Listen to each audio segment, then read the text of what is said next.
Welcome to Eco Africa, the Pan-African Europe Environmental Programme, where the climate crisis has forced us to take a long, hard look at the way we treat our planet. Could we have avoided some of this hardship by simply paying more attention to the lessons nature can teach us?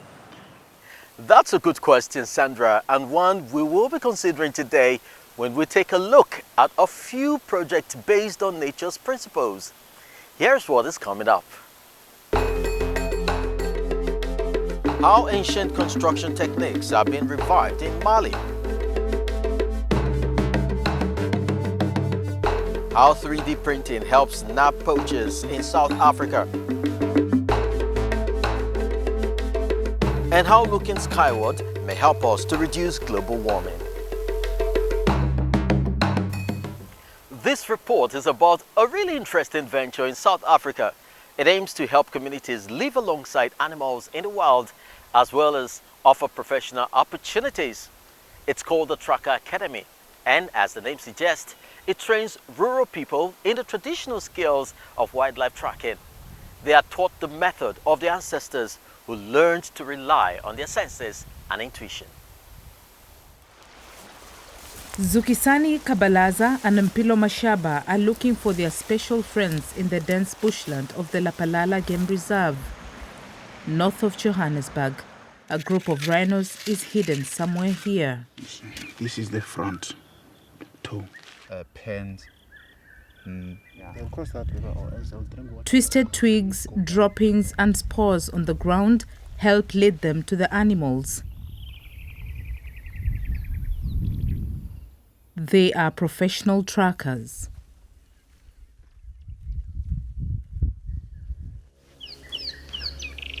Our ancestors, they were doing this tracking thing for living, for meat, food. They were hunting. They do it. They started it. We are just carrying on their food, but in a different way, because they were doing it for food. We are doing it for the world, not to hurt, not to kill, but to protect.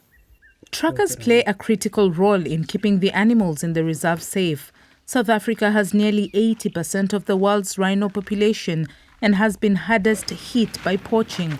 But since 2014, thanks to strict security measures, reserves have halved rhino killings from 1,200 animals to about 600 in 2019. To keep his animals safe, Conservation Manager Herman Muller does not only rely on devices. But then we do a lot of monitoring work, especially on conservation important species like rhino, some of the big cats and so on, where we utilize various forms of technology to try and track these animals and keep tabs on these animals. But technology fails on you from time to time, and then we have to revert back to the basic tracking skills.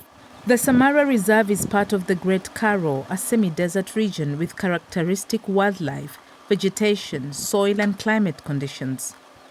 The reserve is also one of the 3 training grounds for a very unusual tracker academy. Today is examination day. Lebogang Matebula has to show his instructors he can track an antelope in the semi-arid Karoo biome. It's a front one, because even when you check here, in front here, the little bit blunt. A good tracker reads the environment and develops an intuitive feeling for the ways and habits of animals. Dropping are just one of many signs they read. I can say about this track for now. Finally, he finds his target hidden in the bushes. I grew up in the bushes area, that site in Mpumalanga. So I see a lot of animals, the smallest one. So, and then you know that the biggest animal like rhino and everything, they're inside the reserve. So I was getting that motivation of I want to go to learn about those animals and everything. The Academy is a non-profit organization that offers training to 24 young rural people from various African countries each year free of charge. Realizing that only a few traditional trackers remained in South Africa, General Manager Alex van den Heefer started the school 10 years ago with the help of a private sponsor. Meanwhile, the Academy gets thousands of applications per year. We are training trackers for the benefit of conservation and for the benefit of an ancient culture and to improve the lives of the students that come through our program. And it is proving successful. 94% of all graduates are employed, and the trackers are needed. In difficult terrain, many iconic animals like crocodiles, leopards, and cheetahs remain critically endangered. After a long day of working and learning in the veld, the pupils return to the boarding house for supper. Many of them heard of the Tracker Academy through people from their villages who went through the program and subsequently found work in the reserves. They hope that they too will one day be a role model for their peers back home. Global warming is probably the greatest concern facing us today. By changing a few of our habits, each of us can contribute to reducing CO2 emissions in a small way. But will that be enough in the long run? Reducing carbon emissions absolutely crucial, but discovering ways to cool large areas of the planet would be even better. Scientists are currently looking at how geoengineering might help. We did check out 3 mind-blowing ideas. Imagine we could just blow dust into the sky or use the ocean as a mirror to cool the planet. What if we could just turn down the Earth's temperature with some clever science? Here are 3 mind-blowing ideas for ways we could potentially change the climate, involving what's called solar radiation modification or solar geoengineering. But first, why is it so hot down here in the first place? The reason that the world is warming up from long-lived greenhouse gases is they make it harder for the Earth to radiate away heat. And so you can partly bring the Earth back into balance by reducing the amount of sunlight that's absorbed. There are a few ideas for cooling down the planet. The first one, stratospheric aerosol injection. The stratosphere is part of the atmosphere, located between 15 and 50 kilometers from the Earth's surface, above most clouds. The ozone layer is here too. One idea scientists have suggested: injecting sulfate aerosols into the stratosphere. The sulfate aerosols, combined with water droplets, could possibly reflect sunlight for about 1 to 3 years. That could make the sky whiter and more reflective, the way it is right after a volcano erupts. So what's the potential benefit? There's evidence from basically every single climate model that shows that if you do a pretty even north to south, east to west distribution of aerosols in the stratosphere, you could reduce many of the most important climate hazards. So changes in water availability, changes in temperatures, including extreme temperatures. And there's evidence that that would protect or reduce the risks from some of the people most at risk in the planet. To cool the planet permanently, aerosols would have to be injected into the atmosphere over decades and across large areas. Balloons, artillery, airplanes, and even towers could all potentially be used to get the aerosols into the air. Sounds like a lot of effort and money. Well, to lower the temperature with this technology by 1 degree would cost an estimated $18 billion per year. To put that in perspective, in 2018, the emissions-heavy oil and gas industry in the US alone saw a revenue of $180 billion. And natural disasters around the world resulted in $210 billion of damage in 2020. Climate change has made extreme weather events more intense and more costly. But the potential benefits also carry risks. There are concerns that using solar radiation management, in other words, these geoengineering methods, could alter rainfall and cloud formation patterns, for example. One study from 2009 suggests that stratospheric geoengineering could increase acid rain in some regions. Others see a risk of damage to the ozone layer and even more extreme weather, saying that releasing aerosols in the northern hemisphere could lead to reduced rainfall in India and the African Sahel. But there are other mind-blowing ideas out there. What if oceans could serve as a mirror? Covered in bubbles, they could help cool the Earth. Oceans cover more than 70% of the planet. Dark blue water reflects very little sunlight and absorbs more heat. The brighter a surface, the more radiation is reflected and the less it heats up. This is called the albedo effect. The idea of micro bubbles in the ocean is making a foam to reflect away some portion of incoming solar radiation and to deploy it in strategic locations where you could possibly effectuate certain climate outcomes. In theory, this foam could reflect up to 10 times more sunlight than the water and could cool the planet by more than 0.5 degrees Celsius. But how exactly would it work? Scientists have suggested using special ships to churn up foam in their wake, or it could be done by the global shipping fleet already plying the oceans. Sounds incredible, but there are problems to be solved. Bubbles burst after just seconds. To reflect enough sun, they'd have to stay on the ocean surface for days. Chemicals to make the bubbles last longer could be an answer, but that could get expensive. Not to mention the potential impact on the marine ecosystem, which is unknown. The effect on weather patterns could be huge and hard to control. Corey Gabriel has modelled what would happen if ocean surfaces in the southern hemisphere were brighter. It rains more in India and parts of Africa, but you end up with a very, very onerous drought situation in certain parts of the South Pacific. So you create all sorts of terrible problems for people who have already really suffered with climate change. So what about a third idea, reflecting cities?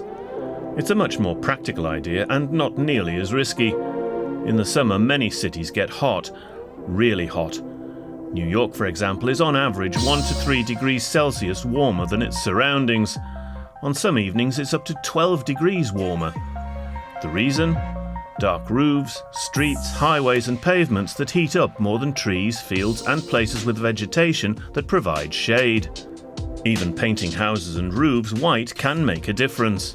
Basically, local temperatures could be decreased by something of the order of 1 degree, more or less. And obviously, this is an average number for very hot days where you would have a lot of radiation. The effect could be even higher. So yes, it can help, definitely. The New York City Cool Roof program was launched in 2009 by the City Service and Department of Buildings. Roof temperatures decreased from 76 degrees Celsius to 48 degrees Celsius, a 30% reduction. Since then, about 1 million square meters of roofs have been painted white. Making all US roofs more reflective could save $1 billion by reducing energy use, but it's only a local solution. All of these ideas leave many questions unanswered and a long list of potential risks. If we don't do the research, then the next generation will have to make decisions in ignorance. And they may end up making decisions to try implementing this, even without research. But I think that would be foolish, and I think there's somewhat of an ethical imperative to provide information. The vast majority of scientists agree on one thing: brighter skies and brighter oceans wouldn't diminish our responsibility to cut emissions quickly, and the urgent need to find ways to adapt to climate change.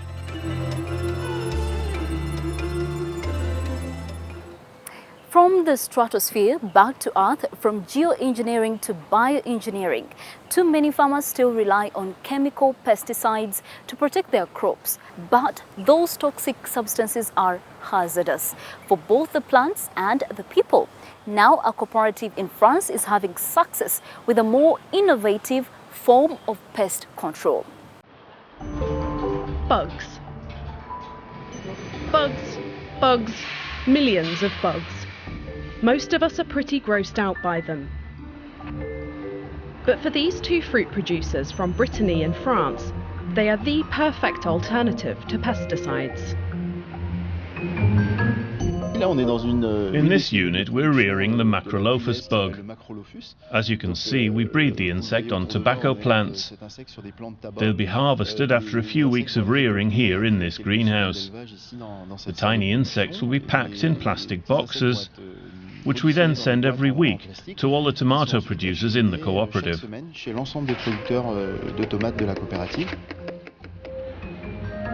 Saveol is France's biggest tomato producer. To protect their tomatoes and avoid the use of hazardous insecticides, each year the cooperative breeds some 10 million Macrolophus insects and 130 million micro-wasps. They feed on common tomato pests. The cooperative is responding to a growing demand for naturally produced foods. At the moment, consumers are looking for healthy food. Organic food is available, but perhaps not within everyone's budget. In France, fruit and vegetables grown in greenhouses cannot be classed as organic. That's restricted to produce grown in natural conditions in the soil. Like most other producers in Brittany, Saveol grows its tomatoes in greenhouses. But it doesn't use pesticides. It's a trend that's catching on in France. In the first quarter of this year alone, 330 insect species were approved for use. Saveol is expanding its nursery to satisfy the growing demand.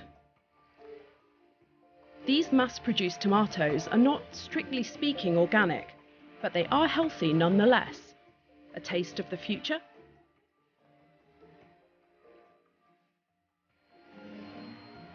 The natural world is the basis of all life on Earth, so it must be protected, and that includes the wildlife. Unfortunately, too many wild animals still fall victim to illegal trafficking. Now, in an effort to combat smuggling, a wildlife protection organization came up with a very clever way to help the customs officials catch more culprits.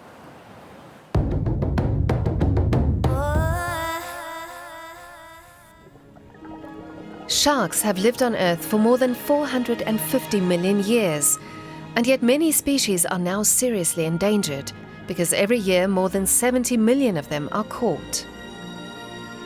Asia is the main market for their fins, a popular and expensive delicacy.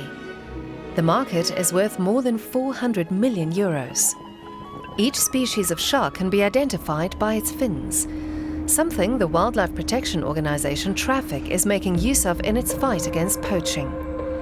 In South Africa, employees scan in real shark fins. That allows the computer to create exact 3D models of them. The 3D printer then builds a copy. And that's when the artistic part of the job begins.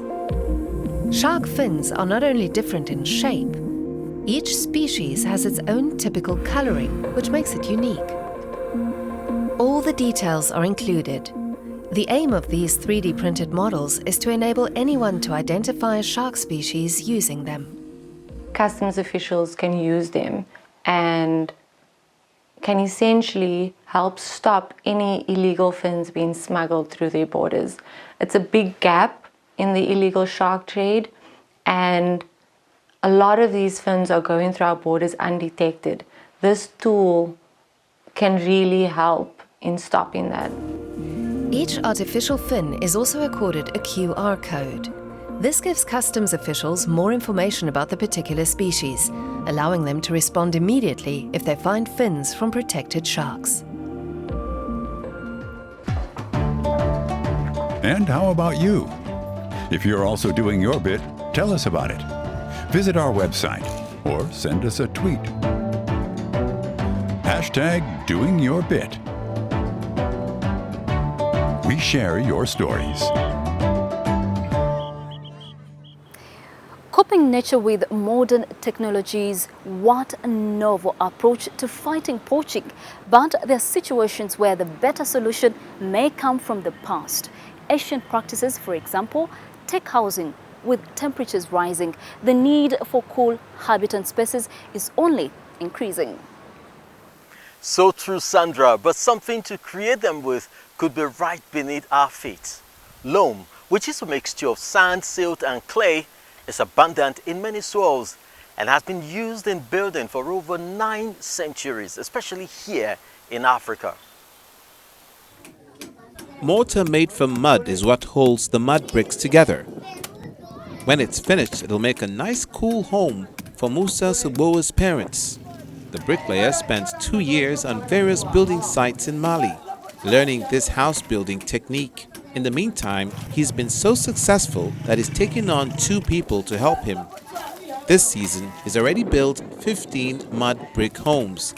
More orders are expected. With the results and the work we've done this year, I think we'll be able to build between 40 to 60 buildings of this kind. With the people who have already expressed an interest, the people here have learned to appreciate this type of construction. In part because family members can help with the building, making construction cheaper. These apartments cost around 180 euros, money that the families usually can lend to one another. For Musa Sogoba, there's also another aspect that counts. If I consider all the houses I've built here in Diaramana, we have also avoided felling trees because we don't need wooden scaffolding for construction. Mali loses around 100,000 hectares of forest a year, according to the country's environment ministry. The landscape here is arid and bare. Most of the trees are felled for fuel or building. Social entrepreneur Thomas Granier has founded the NGO The Nubian Vault, named after this type of traditional mud brick architecture. The organization is active in 6 West African countries. For 20 years, the project has been trying to convince people in rural areas of the benefits of this eco-friendly construction technique. We are simply using the resources of our organization and the market to create social societal value by boosting the local economy, creating better living conditions, and finding answers to climate change. Today, a women's cooperative in Ségou is discussing building an agricultural warehouse. Such storehouses have already proved successful elsewhere in Mali. Some of the women have questions about the construction. Others ask about the cost and the help provided. Everyone makes the mud bricks. You can make 100 to 200 bricks a day, sometimes more. That way it's a lot quicker. All our clients here in the country are helped by their families, but also the community, friends or other villagers. In Beleko, they've already built a vegetable storehouse. In the past, the people here often used to lose about half their harvest. In the Nubian Vault, onions and potatoes can be stored in cool, dark conditions. They can now sell their produce at market all year round. We used to store our onions on our land, protected just by corrugated iron. Almost all of them went bad. In this building, the irons don't rot like they did before. Back then, we earned nothing. Nowadays, nothing goes bad. The NGO has completed almost 80% more building projects in Mali during this dry season than in previous years. Building authorities in the country have become aware of this eco-friendly architecture, but the idea to introduce the practice to the cities is not working. In the town, we face completely different challenges. Where do we dig the holes to get the mud, for instance? And then we have to consider the structural issues more closely to ensure that these apartments are safe and meet city requirements. The construction also needs more space.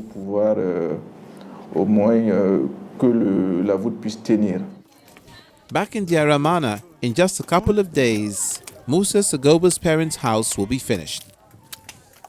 He tells us that he and the other villagers used to go to work in the city after the harvest was over because there were no other ways of making money.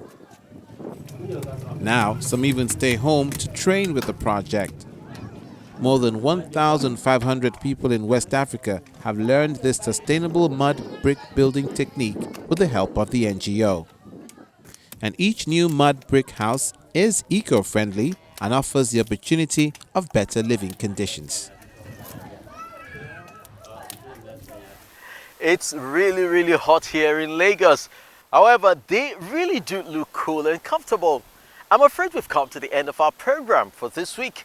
Thanks for watching. I'm already looking forward to seeing you again next week. For now, it's goodbye from me, Chris Alems in Lagos, Nigeria.